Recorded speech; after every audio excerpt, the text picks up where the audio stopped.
Good morning, friends, or good afternoon or evening. This video is going to be your Musikgarten keyboard parent orientation. Normally I would spend about 30 minutes with parents before we even start class to help you understand the Musikgarten method, where it has come from and where we're going with it, because it is very different than traditional lessons. But since I did not have that opportunity this time, I'm going to go ahead and cover all of those topics here on this video. And feel free to watch it in increments if you like, but please do take probably about the 30 minutes that it's going to take to cover all of the subjects that I will cover for you today.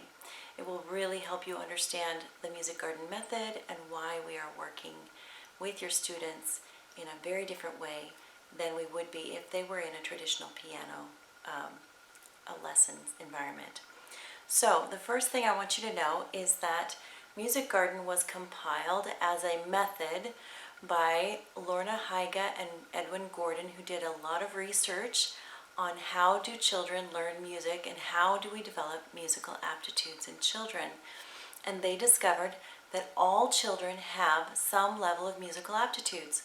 Most children have moderate musical aptitudes. A couple of people out of 10 will have high musical aptitudes, and a couple of people out of 10 will have low musical aptitudes. So all children can learn music, and mostly what it relates to is what their environment is filled with as they're growing up. So they discovered that from the research that basically birth to 9 years old is the best time to develop the aural skills that are, and the musical aptitudes that come from those aural skills. So music is an aural art, A-U-R-A-L. So we start with our ears, and then we transfer that knowledge to what comes out of our mouths, and then we transfer that knowledge to what we see and what we report back in music.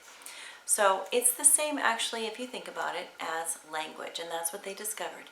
Children learn music the same way that they learn language. First, when you're a baby, you hear. That's babies actually hear in utero. They're not making any sounds, they're not learning any vocabulary, they're just listening. And even after they're born, they're doing a lot of listening. And then they begin to mimic sounds. They begin to repeat syllables, ba, ba, ba, ma, ma, ma. And that becomes a natural way for them to express themselves. But they don't necessarily assign meaning right away.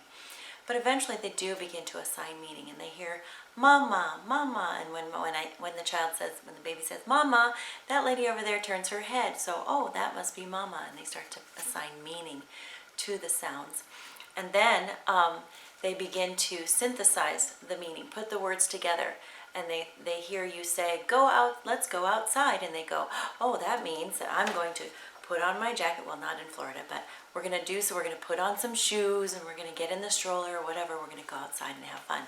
So they associate meaning with combinations of words, and eventually they begin putting their own words together.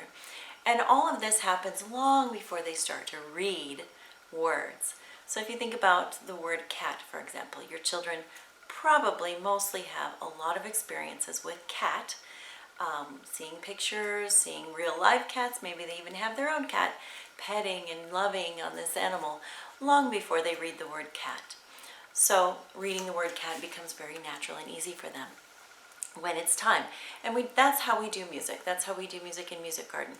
We start pulling all the pieces of music apart. We start with neutral sounds of rhythm, neutral sounds of tone, and we have the children mimic those back. So I will be doing a lot of them mimicking patterns back to me, and you may have already heard that. Even on your CD, you'll hear the patterns being given to you. Your children are expected to go ahead and mimic those patterns back from the CD, and they'll probably do that naturally because that's what we're doing in class. So after they mimic the sounds back, then we assign words to those sounds. So if you're listening on the CD, you'll hear that when they're asking your student to assign words to the sounds, they'll use a neutral syllable like ba, ba, ba, or when we get to the tonal games, they'll start with neutral syllable bum. They'll sing bum, bum, bum, and that will, then your student is supposed to hear that sound and assign meaning. So for in the example of ba, ba, ba, we want the student to know that, oh, that's the rhythm that sounds like do, day, do. And then in the case of bum, bum, bum, we want them to hear that as a neutral sound, and we want them to assign the words that I've taught them in class, which in that case would be sol, mi, do.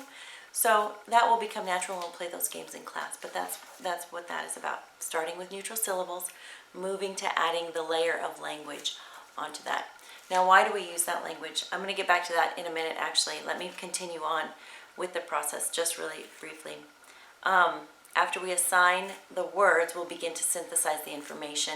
We'll begin to play with the patterns, and then, of course, adding the patterns, using the patterns to play the songs, and then they'll be asked to apply what they know of sound to also play the songs. So if we circumvent the aural process, we are going to complicate their ability to learn what they need to learn musically and at the keyboard. One way that is circumvented is if you show your children the actual notes to play on the keyboard.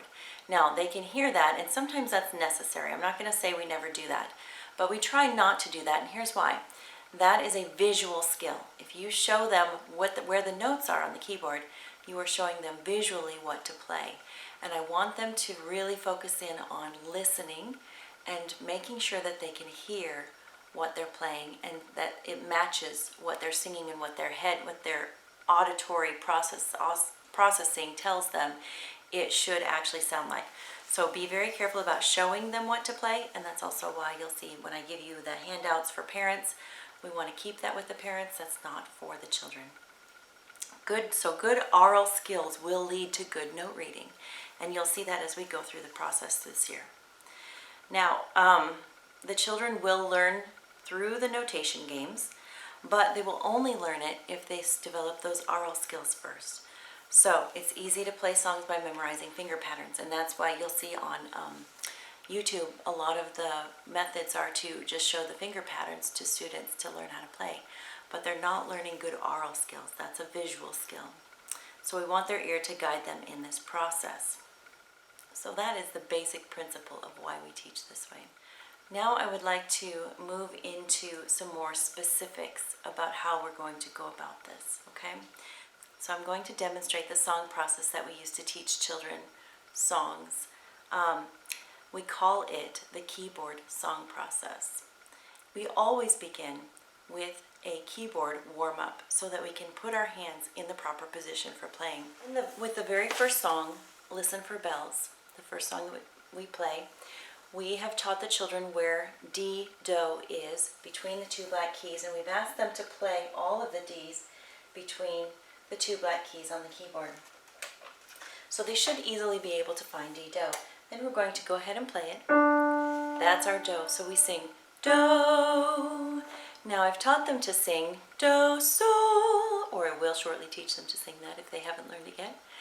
They will learn to sing Do, Sol, and hopefully they've also learned to find Sol, but the very first thing that I wanted them to do was find it by ear. So we tried this. We tried Do, Sol, Do, Sol, Do, Sol.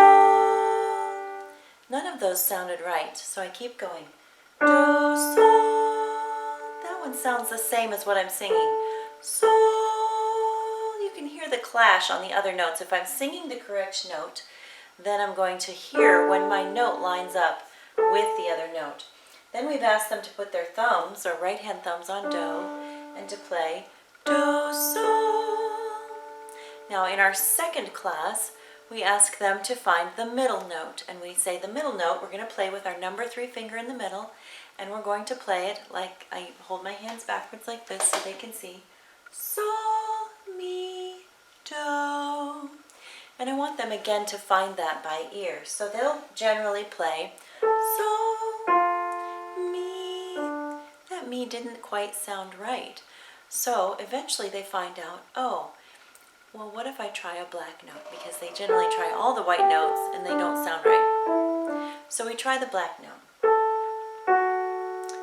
And we sing with it. Sol, Mi, Do. And we find out that's the right note. So when we're in D, we have that middle black note. Now this kind of becomes an anchor position for us for a while. because now they can memorize the pattern. They know the D between the two black keys. They find that if they line their hands up correctly, they can easily find do, sol. And then there's that black note in the middle that we're going to play for sol, mi, do. Now, if your kids have not practiced that a lot already, I would like them to just make sure that they can do that with both hands. Do, sol, sol, mi, do. And if they can just do that like 10 times every day, within a week they'll have that down. It'll be very easy for them. So when we play Listen for Bells, and any other song that we play, we always find our hand position first by playing do, sol, sol, mi, do. Now, the keyboard song process begins like this. I sing the pattern, they echo the pattern, then I sing and play, and I usually play on my arm so they can see the fingers that I'm using, but then I want them to take that to the keyboard and play on the keyboard and make it sound correct, okay? So the first pattern, for example, of Listen for Bells is do, do, do, sol, sol, sol. And then they would sing. And then I do the patterns on my hands. Do, do, do, sol, sol, sol, and ho. And I usually ask them, which finger did I start with and which finger did I end with? Just to make sure they saw it the first few times when we're starting out. Then we ask them to play that on the keyboard. Do, do, do, sol, sol, sol. Now sometimes they won't play enough notes, and so we have to go back and listen to the pattern, think how many times are we playing each note, and make sure we're playing it correctly. Then I ask them to turn that pattern into the song, Listen for Bells in the... Now, some of them might be able to just follow the pattern, remember that pattern, and play Listen for bells in the, because it's exactly the same notes as the pattern I just gave them. But some of them might do something like this. Listen for bells in the. And that wasn't the notes that I sang at all. So then I will echo that back to them. That's interesting. You just played Listen for bells in the. That's not what we sang at all. Let's make sure, let's go back to the pattern. Do, do, do, sol, sol, sol. Let's turn that same pattern into Listen for bells in the. And then we'll play this little game back and forth until they start to connect that what they play on the keyboard is what they're also singing, and vice versa. What they're singing is what we want them to play on the keyboard. And to connect that the notes correspond to their voice, to the tones in their voice. Now sometimes this takes a couple of weeks, and that's totally fine. But what we don't want to have happen is we don't want you to now teach them the patterns. Oh, just do 3 of these and 3 of those while you're singing. And then they go 1, 2, 2. And then all they've done is memorized a pattern. They haven't connected their ears to what they're learning. So that's the idea of the aural to the oral. Singing, mimicking, and then transferring it to something visual. I'm going to go over the keyboard song process further when we do some other songs that add some more complexities to it. So go ahead and just keep that in your mind for now, and then I will go ahead and introduce other complexities of the keyboard song process when we get to Mouse Mousey. Let's talk about the languages that we use for music. For the rhythm language, Musikgarten has chosen to use a language developed by Edwin Gordon. And the reason we've done that is Edwin Gordon understood the aural to oral process, and so he developed a rhythm language that is strictly aural. It is strictly the feel and the sounds of music. And other musical languages tend to focus on what's printed. So if you've learned a different music language, that's totally fine. We will definitely, as the years go by, transfer your student to some of those other languages. However, for now we're going to stick with the aural language. In Edwin Gordon's language, there are only 2 different kinds of rhythm language. One we call duple, and the other we call triple. The duple language tends to be very sort of up and down. Do, day, do. Do, day, do, day. Do, do, day. Do, do. So that will be an example of a duple rhythm pattern process, which the kids will mimic back to me multiple times. We use the duple language. All music is actually broken into duple or triple, and sometimes a combination of those two. So, for example, you can have a duple language, but inside of that there will be a triple beat. And so you need to be able to understand both of those. The triple beat tends to be more flowy, like do-da-dee, do-da-dee. Do-da-dee, do. Do-dee, do-dee. Do-do. So the triple language is more of a side-to-side, flowing, rolling language. Whenever you hear some sort of rolling sounds, often that will be in a triple sound, or watery sounds, or whatever in music. An example in our music of those two is, for example, mouse, mousey. Mouse, mousey is going to be a duple language, so it will be mouse, mousey, in the housey, hurry, hurry, do. So you can hear mouse, mousey, that's do, do, day. Okay, and then in the housey, do, day, do, day. Do, day, do, day. Okay, so that's an example of our duple language. Actually, we start out our piano keyboards with a triple song, and that's Listen for Bells. Listen for bells in the steeple to ring. So you can hear that's more of a do-da-dee, do-da-dee, do-da-dee, do. Okay, so that's the difference between duple and triple and why we use that language. Let's talk about the tonal language. In Musikgarten, we've chosen to use what we call a movable do. That means that we use the solfeggio, but we are able to move the scale around on the keyboard so that children will learn how to transpose. So if I start with D, do, and I sing do, re, mi, fa, sol. Now, once I have my hand in that position, I can play any song that we've learned that uses that 5-finger position. But, as some of your students already noticed, we have moved do already to C. Well, the letters on the keyboard are in alphabetical order, and they start on A, and they go to G, and then they start over with A again. I want your students to memorize the names of the notes, so and the positions of the notes in relation to the black keys. So if you have names on your notes, or if you have a naming system, I would appreciate it if you would actually sort of erase those or cover over them. And that way your student will be more confident with the actual positions of the notes on the keys eventually. It might be a little harder at first, but we do want them to name the notes, but we want them to name them verbally, not visually. So the visual is the patterns, okay? So since D is between the two black keys, and we know that, if we move do to one note lower, because A, B, C is right before D, so we go lower to find C. Now we have to find the same warm-up that we've done on D. We have to go do, sol, and then we find that middle note again. Sol, mi, do.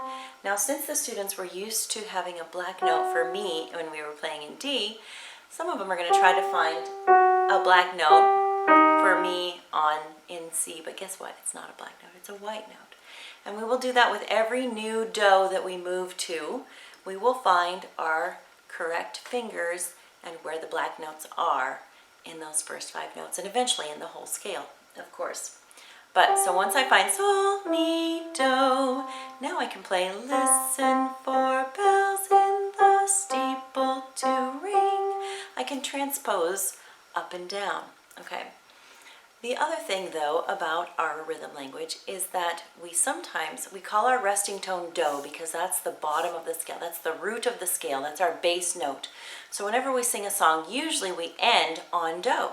And whenever we do a composition, I'm going to be asking the kids to make sure you end on do. So even like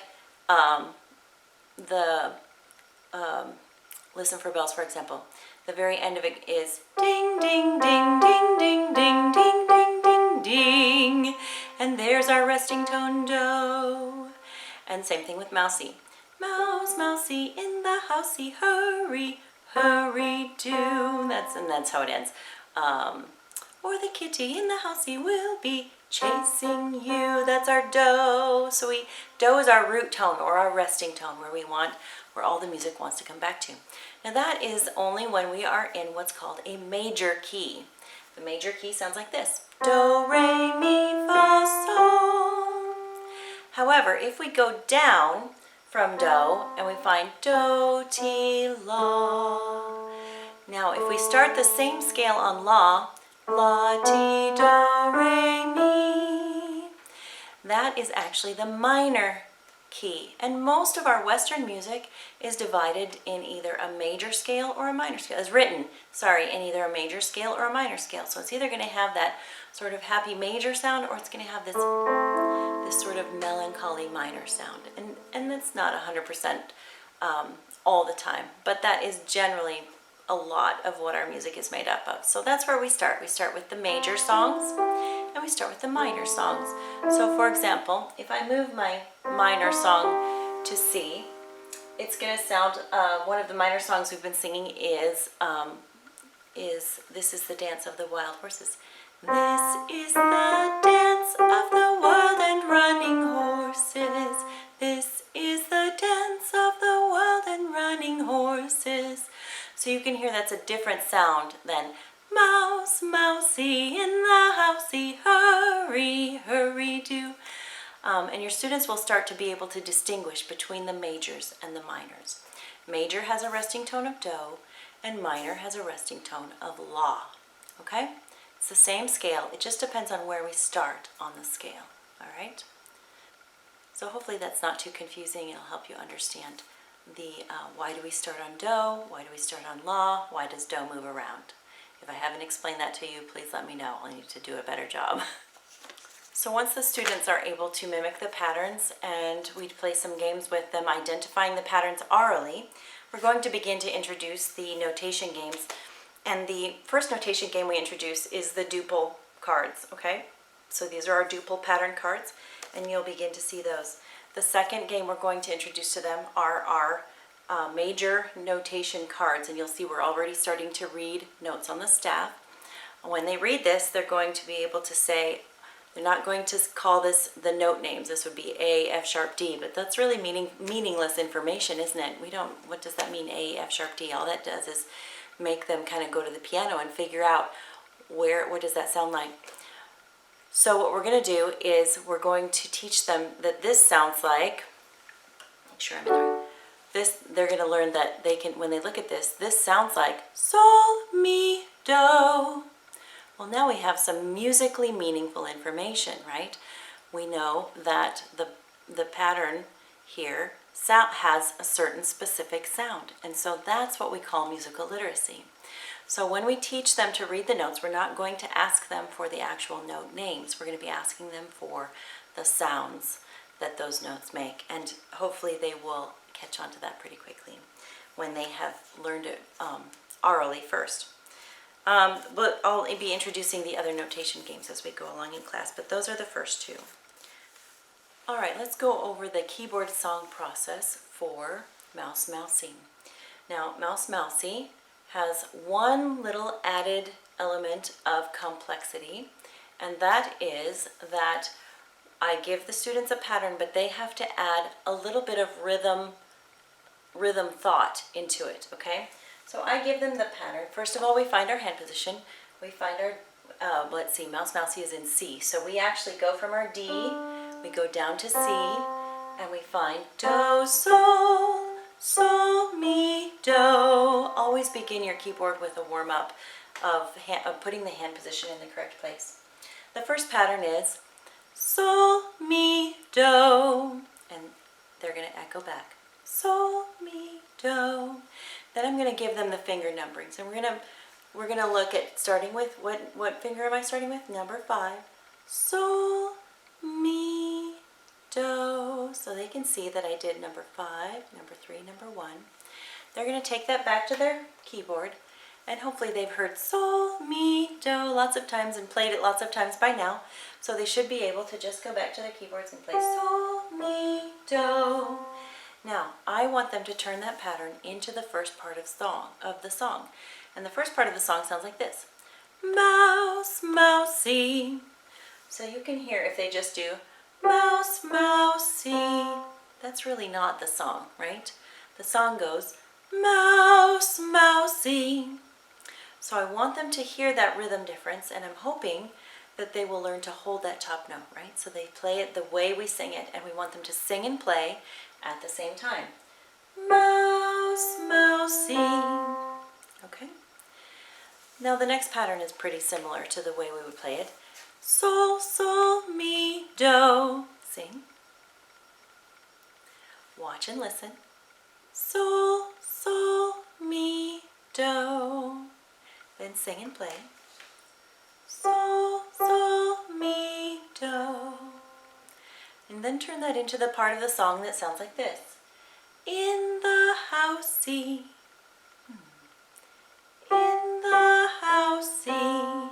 Now if they do this, in the, I go, that sounds like you played in the house. But remember the pattern. Let's go back to the pattern. The pattern was sol, sol, mi, do. They play the pattern again. Then we'd sing the song again. In the housey. In the... Now I can go back and forth singing what they're playing and mimicking it back to them until they understand that their playing has to match the song. And if I have a little bit of one-on-one time with them, it usually doesn't take very long.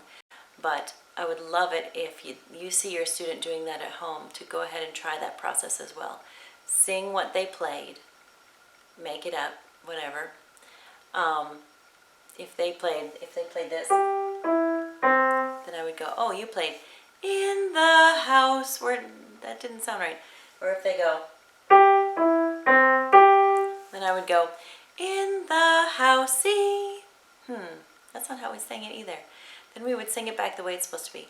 In the housey. What was the pattern again? Let's go back to the pattern. And then of course not to the point of exasperation or frustration. We never want to push them there. We want this to be as successful as they can at this, okay? So if you're having too much frustration, both of you or either of you, please just let it go. We'll address it back in class again. The last pattern is, or the second to last pattern is sol, do. Then, pattern on my arm. Sol, do. Did you see? Sol, do. Okay. Sing and play. Sol, do. Now here's where they have to invest some of the thought of rhythm again. Because the song says, hurry. So if they go, then I go, oh, you did hurry. Is that how we sing it? Nope, we sing hurry. So then they go, hurry. Okay? And the last pattern is do, do, do. Sing. And watch and listen. Do, do, do. And then we sing and play. Do, do, do. And then we turn that into the pattern. Hurry, do. Hurry, do. Sing and play. Alright, so that is the keyboard song process, a little bit expanded for parents. You can use the CDs, but you'll need to have a way for them to pause the CD when they need to figure something out, okay? And I do advise you to go ahead and use the CDs. I think that's an excellent practice skill for them to be able to do on their own, but help them know how to pause it so that they don't get frustrated with it too. So lastly, I just wanted to mention that all of your students will be playing all of the same songs. We have the same repertoire. Now, knowing the songs really helps them be motivated to want to play them. And of course, if they want to play them, that will motivate them to do more practicing. So I encourage you to please have them listening to their CDs, put them in the car so you can listen to it as much as possible. I've not had any problem with students not liking these CDs. Musikgarten has spent a lot of time and money to bring you some really quality sound experiences. So I hope you will all enjoy them. Listen to especially the listening CD, and then keep the practice CD near your keyboards for practice purposes. I don't have any problem with students moving at different levels, different paces, and the students have different abilities. They have different aptitudes, of course, as we've talked about. They'll capture different things at different times, and I'm able to individualize their learning of the pieces once they get a little the basics under their belt. We can always add complexities by adding a left hand, doing some of the playing, adding chords to either left hand or right hand, which we will do very quickly. You'll see, you'll be amazed at how fast they can start adding chords to their music, okay? So just to let you know, this is a process. Parent involvement is key. They're not going to be able, especially at the beginning, to just sit down and start practicing. I would encourage you to make it a part of their schedule, whatever their, if you're homeschooling, to put it as part of their daily routine, either maybe right before lunch or right after lunch or right after breakfast or something like that. It doesn't matter as much if you, it actually helps if you don't correct them a lot. They don't want to be corrected by their parents. For some reason, it's much easier for them to hear correction from their teacher. So feel free to let them play, let them have fun, especially in these early weeks. Let them make mistakes, and they will let them correct their own mistakes. That's another beauty of this process, is that they learn to correct their own mistakes because they can hear that it's not the way they want it to be. So, and then just cheer them on. Just really cheer them on. Tell them how fun it is, that they're learning the piano and that they're having fun with that. And I had one mom, she knew absolutely nothing about the piano, but she just would, every day while she was cooking dinner, say, "I just love it when you play the piano for me while I cook dinner." And then her daughter would sit down and practice for a half an hour or an hour before they had dinner ready. So, that little girl did so well. Even though, yeah, she learned a lot of things, not correctly the first time, but we were able to correct them along the way, and she was motivated and happy and having fun. So anyway, I want to encourage you to be motivating, be happy with your children learning. Don't feel like they have to do everything perfect. Don't feel like they have to always correct themselves or that you have to correct them. It's a process, and we're just going to have fun in the process. We want them to feel successful all along the way. That's what motivates them to keep going. So I hope you're enjoying. I hope this has been helpful to you. Please let me know if you have any questions. We'll see you soon.